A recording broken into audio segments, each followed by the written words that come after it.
how's it going everyone? It's me, Vivi, and welcome to Kingdom Hearts 3's ReMIND. So what I'd like to do for this video is to try and explain the ReMIND scenario as much as I can. Now I haven't completed the secret episode yet, so that will not be covered in this video. Now of course, what you're about to hear in the video is all according to my own interpretation. If you disagree on how a certain part is explained, please say so in the comments section below. The more we can understand this together, the better. So I will mainly be covering the main scenarios of ReMIND. If you feel like I skipped an important part, or if there's a part you still don't understand, don't be shy. Mention it in the comments section below. Okay, so with that being said guys, let's get started. First scene I'd like to explain and analyze. The scene was Xigbar and Luxord. The funny thing is, Xigbar pronounces Luxord as Luxord. We went from Luxord to Luxord. Whatever the pronunciation is, that's not really important right now. This scene is very straightforward, to be honest with you. Luxord starts off with a riddle that basically tells us that Luxord is fully suspicious of Xigbar right now. He thought Xigbar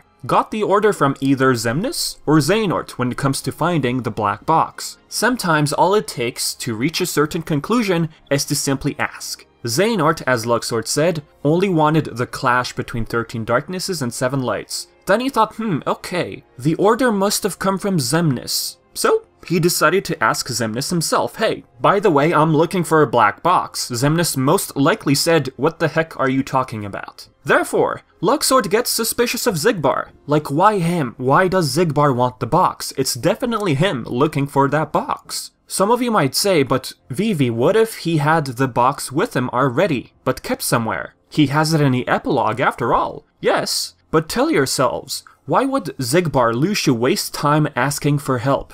If he didn't want people to know about this box, he wouldn't be telling Luxord about it. He's asking them for help. In the end, he wants the box for himself, as we saw in the epilogue. So out of Luxord's sheer curiosity about the box containing secrets to Keyblade wielders according to Xigbar, he went on to try and look for it. How? Well, we have the Caribbean scene. He's asking for the box. It's not like he lost interest after this scene, he was still looking for it, out of curiosity. And eventually Luxord or either Xigbar told Vexen about the box. The scene ends with, "Who are you, Luxord?" hinting at him being from the Age of Fairy Tales, of course. What else would it be? Xigbar is Lucio. He originates from that timeline. Surely this Luxord character rings a bell to Xigbar, but he just can't quite put his finger on it. Someone who's been switching vessels for years and years, it's possible that Xigbar just couldn't really remember who this Luxord guy is, but he feels like he's familiar. Next scene,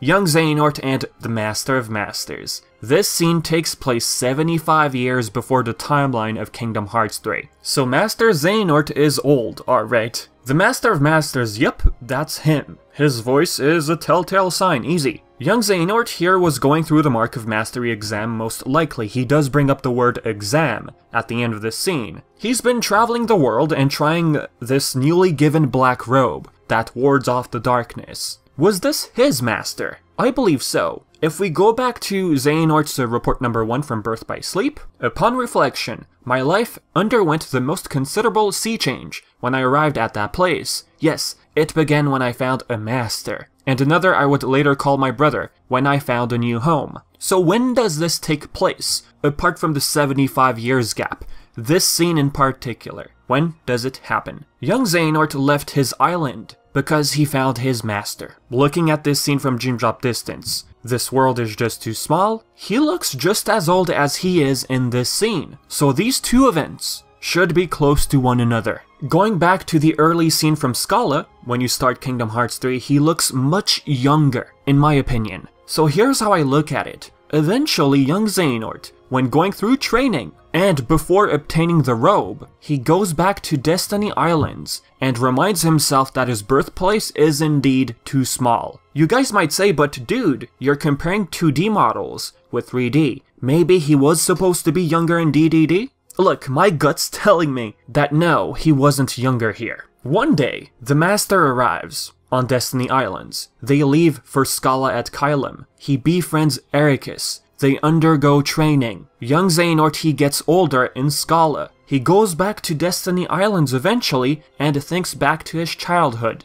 and then cue this scene, however long it took to reach this point. The only case of alteration, the eyes. If this scene in Dream Drop Distance happened before this scene in ReMIND, then technically he should have silver eyes in the scene in Dream Drop Distance, on Destiny Islands. How did he get yellow eyes in Dream Drop Distance, you might say, once he time traveled forward? I'm gonna say it's most likely Ansem's influence. Ansem, after all, gave young Xehanort the power to time travel. With that power came a huge contact of darkness. So back to this scene. Young Xehanort starts talking about how darkness lurks in everyone's heart after traveling the world, how the weak who desire power simply end up in darkness, Xehanort having the feeling that he has some sort of importance to this world, and that the robe itself feels familiar to him. Well, that to me sounds like he has memories etched into his heart. Stuff he did in Dream Drop Distance. He did say to Sora, once you go back to your original timeline, you're gonna forget everything you did, but the memories of these events remain etched into your heart. So that could explain why he feels so familiar in this scene. The Master of Masters being all cool and that, he says nah. He knows the future after all. He's right. He tells Xehanort you're just gonna ditch that robe eventually. And yeah, old Master Xehanort, he didn't really use a robe, eventually. Young Xehanort starts getting curious about his master. Like, who are you really? Are you some sort of fortune teller? What's your name? Blank. Literally, we don't hear his name, and something weird happens. As if it's a replica with no name, with like no face, but being able to express itself. Going back to the secret ending, the shape of its face to me looks like a replica. And it looks really, really white. It really resembles an empty replica. What do you think about that? When he says, I'm a lost master, you know, Master had told young Xehanort and young Ericus about the story of lost masters. Him being a lost master, the one who told that story to his pupils, well, that came off as a surprise to young Xehanort. Not that he never heard about lost master, but his own master being a lost master, that's his reaction. At least that's how I saw it. If you have a different interpretation on his reaction, please say so in the comments. Next scene, the 13 Darknesses. Okay, I am so happy that they included this scene in ReMIND. This was important. A lot of people were confused on how the organization returned. So 75 years later, same exact spot. Old Man Xehanort, by the way, is voiced by Christopher Lloyd now. Howard unfortunately passed away, may he rest in peace. As for this new voice performance, I like Lloyd's voice, I'm being honest. But some lines, the way they were performed, I wasn't too sure. But that's just all I'm gonna say for now. So Xigbar says, we're still down a 13th vessel. That's the 13th vessel from Dream Drop Distance. Sora was supposed to be the 13th. He was saved by Lee, if you remember. This scene in ReMIND was very much needed. Many were confused about how everyone returned. Vanitas, Data Riku, and all that is what I'm mainly referring to, even Xion. Yes, Xigbar straight up clearly explains how him, Syx, Marluxia, Larxene, and Luxord turned back to nobodies. That was explained a while back by Nomura in one of the interviews, but of course not everyone saw that interview, so I'm glad they put this in-game.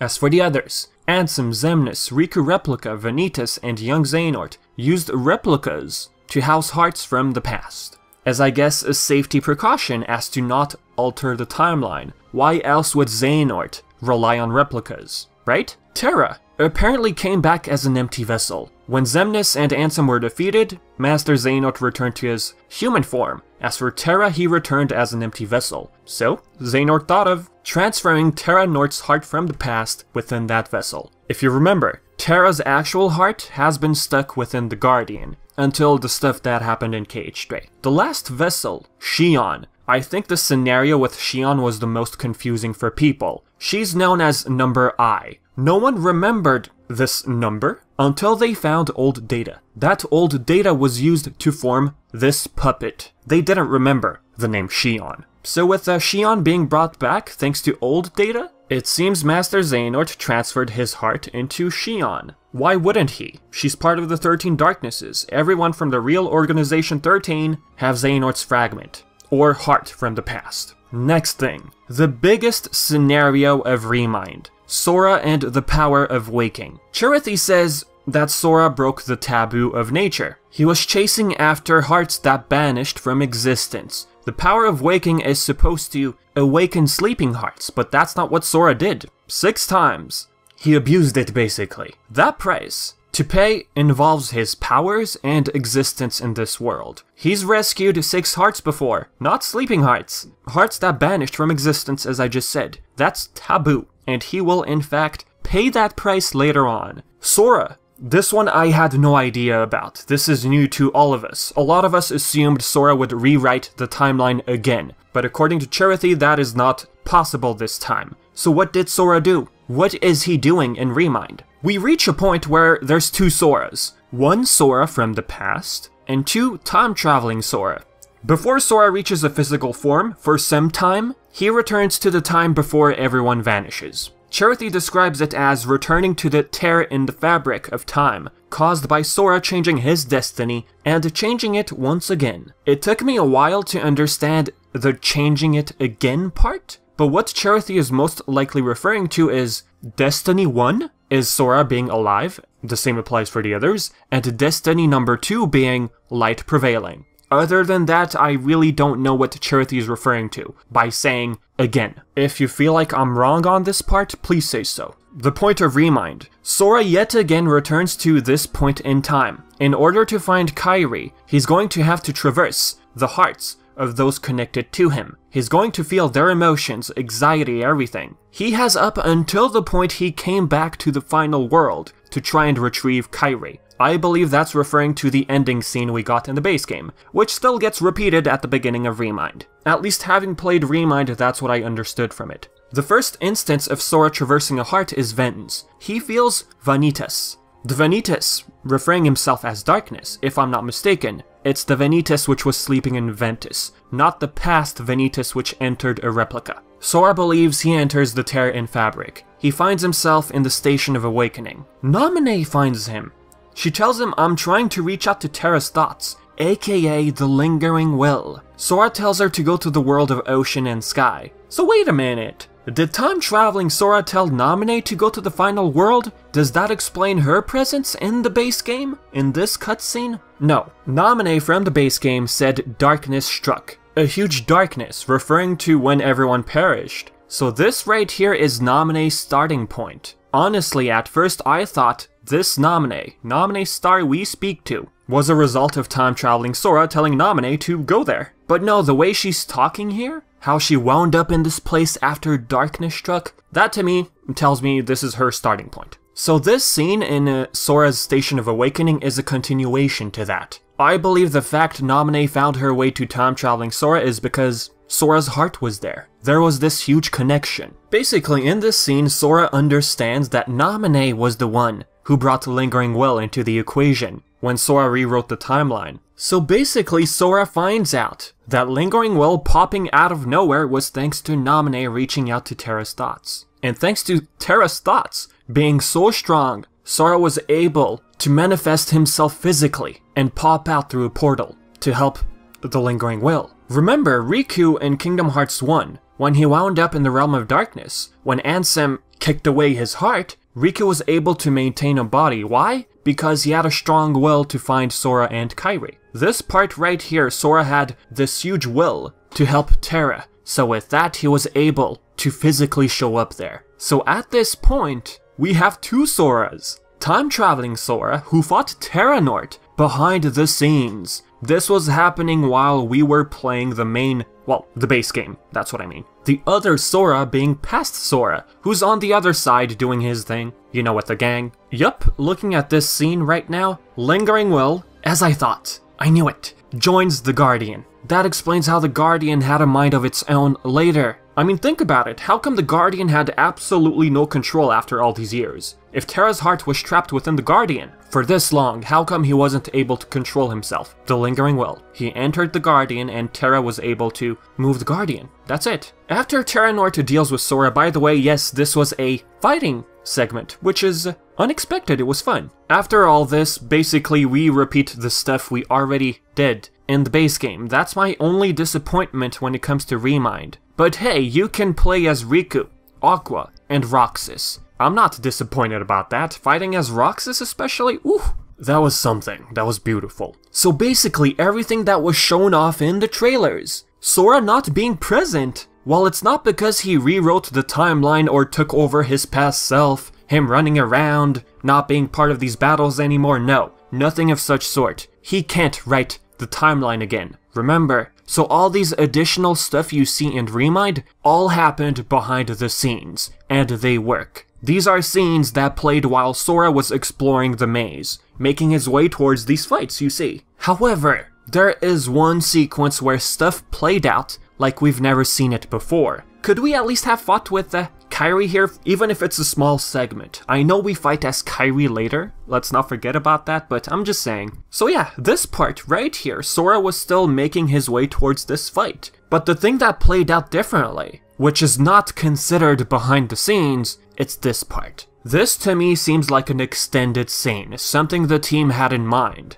Something they feel like was necessary to give more, I guess, emotion to this scene. It's not necessarily ReMIND related, yes it only plays during ReMIND, but I believe the team simply wanted to expand this section, despite it not being part of the base game. So this scenario with Roxas and Sora, people might think of two scenarios, but the second one I'd like to believe the most. Number 1, this is extended in a way to show what Sora was feeling at that time, when Xion started remembering. This Sora, being from that time, not time-traveling Sora, don't get confused. This Sora from the past was feeling, well, saw what was going on within his own heart, how the memories of Xion were returning. The same applies for Roxas. All this happens within his heart. This is what the team wanted to show from the very beginning, but probably didn't have the chance. So when he's passed out, all these scenes play out within Sora's heart. The other scenario being the following, which I'd like to believe more. Sora here is time-traveling Sora. You know, at the Station of Awakening of Roxas, this is Sora, time-traveling Sora, who was actually responsible for Roxas returning. And while at it, Square Enix thought they'd expand this scene and make it more heartwarming. Time-travel Sora wasn't there physically, he was traversing their hearts. Here, behind Roxas, that's Sora from the future. And this part, this is Sora traversing himself. He says so in the later scene. He considers himself as one of the hearts he would have to travel. He mentions there's only 2 lights left to go. So yeah, if you feel like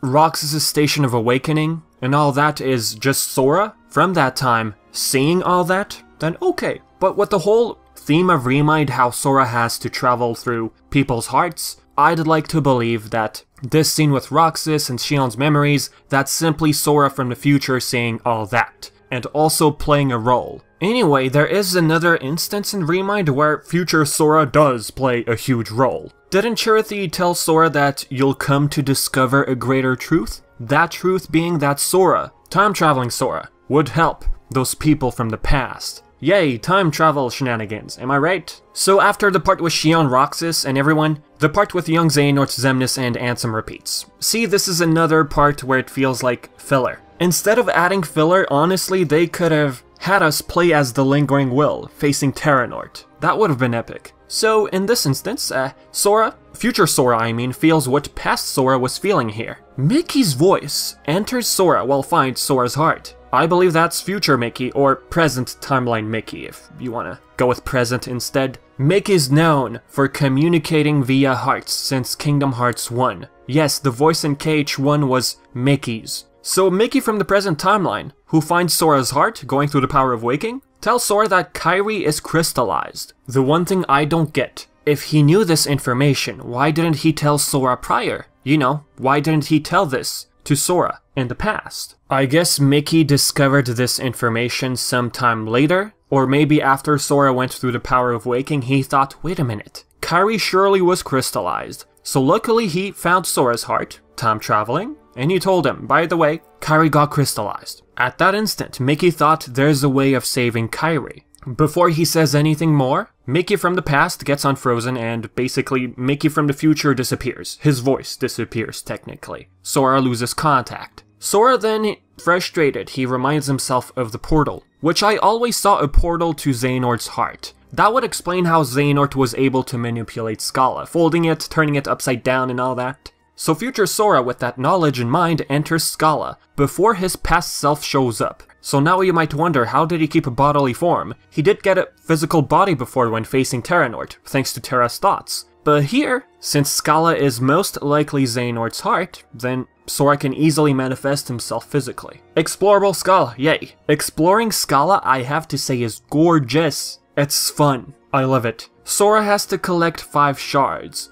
Shards of Kairi's heart. Kairi's heart broken into shards by Xehanort. So no one would steal her from him, because according to Mickey, Kairi was last resort. Then Xehanort spots Sora from the future, or present timeline. He questions him, then realizes, it's Sora from the future / present attempting to bring Kairi back using the power of waking. Xehanort tells him you're too late and all that. Sora disagrees ultimately. So after all that, he manages to find all 5 shards in Scala. Next, he travels to Riku's heart. He discovers that the 6th shard was hidden within him, and that the 7th was hidden through Mickey. Basically, to reach Mickey in this state, he had to travel through Riku first. Oh, by the way, there is a segment with Mickey. When everyone gets sucked by those keyholes, there's a segment with Mickey. The music in the background, the way just Mickey walks and has to fend off the Xehanorts, it's beautiful. Future Sora, or present, again, shows up to help Mickey. So you realize how future Sora played a huge role in this? Time travel, am I right? So wait a minute. This whole time you're telling me Sora could have stalled. He could have waited until the point past Sora faces Xehanort to find Kairi. Hey, I mean, perhaps. I mean, all he had to find were 7 shards of Kairi's heart, or fragments, if you want to call it that. But tell yourself, in order to figure this all out, Sora had to travel through their hearts first. Like finding Mickey, like I just said, he had to travel through Riku's heart first to find the 7th shard. He eventually finds Kairi. Or should I say reformed Kairi. And a Xehanort pops up. We play as Kairi or Sora. Now for obvious reasons, I played as Kairi. The only thing hard about this battle segment would be the meteors. If you have trouble dodging him, you're just gonna get hit by his incoming attacks later. So you do realize, Sora from the past was fighting Xehanort within that portal, or within Xehanort's heart. And then there's the outside. The gang, Sora from the future, and Kairi, all fighting together to ward off those Xehanorts. 2 Soras, present / future Sora helping the gang defeat this Xehanort. Like in the base game, none of this was shown. So what ReMIND seems to be implying is that future Sora did in fact play a big role. I love how they added this whole fighting sequence as the other side of the battle. You know, outside of the portal. So once they ward off those Xehanorts from the outside, Sora and Kairi return to their proper timelines, logically. The gang wonders, wait a minute, weren't Sora and Kairi just here? Riku knows something is fishy, something's up. He's like, you know what, guys, just let it be. As long as Sora and Kairi are together, they're gonna be fine. Everyone seemed to agree with Riku. So that could explain why Riku was so confident of Sora rescuing Kairi in this scene.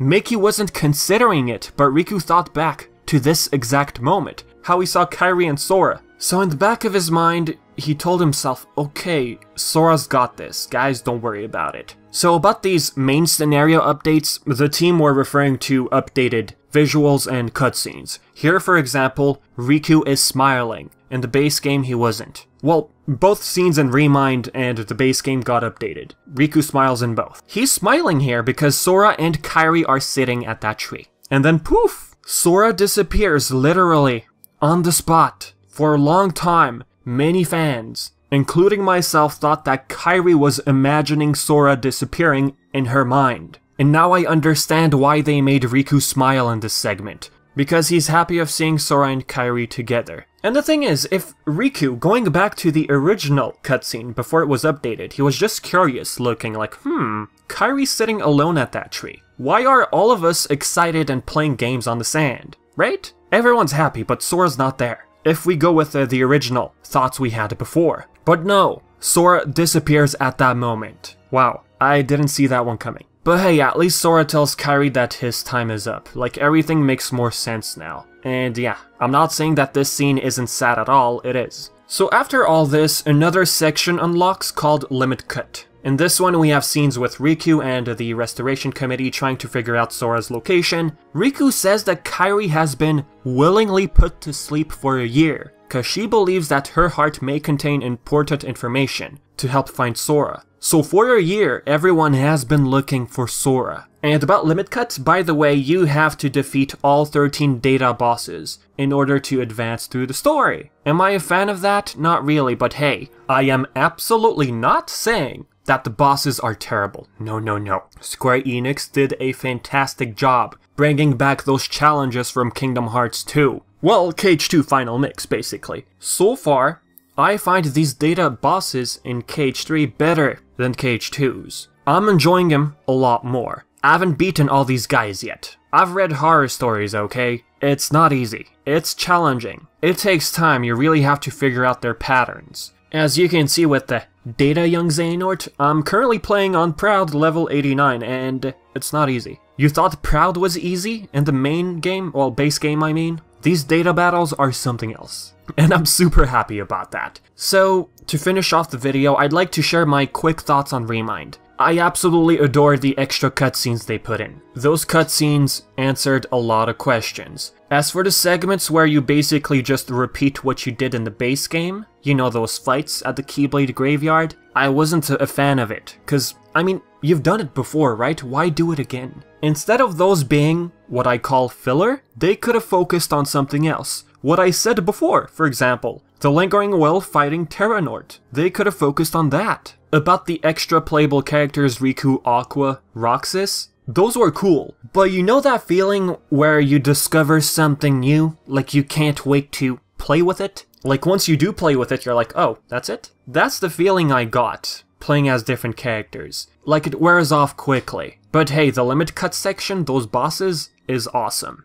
Do I hate ReMIND? No. Am I a huge fan of ReMIND? No. Did I enjoy ReMIND? Yes. So yeah, I basically enjoyed the cutscenes, extra playable characters, it's fun at first, but then you're like, okay. And 3, all those extra bosses. Oh, not to mention, they recreated the room from Kingdom Hearts 2 Final Mix. The music of Cavern of Remembrance, and the themes that play for these guys, it's all remixed. I believe you call it synth music? It's beautiful. It shows the team had a lot of fun reproducing their themes. But yeah, the only thing I really didn't like about ReMIND, it's just the segments you had to repeat. But that is all. Okay, I've said plenty for this video, okay? So, as usual, do your stuff. If you have questions, your own theories, or stuff like that. Like I said in the beginning, if there are some parts you wanted me to cover but I didn't, please say so, okay? I've been Vivi, and thank you so much for the support.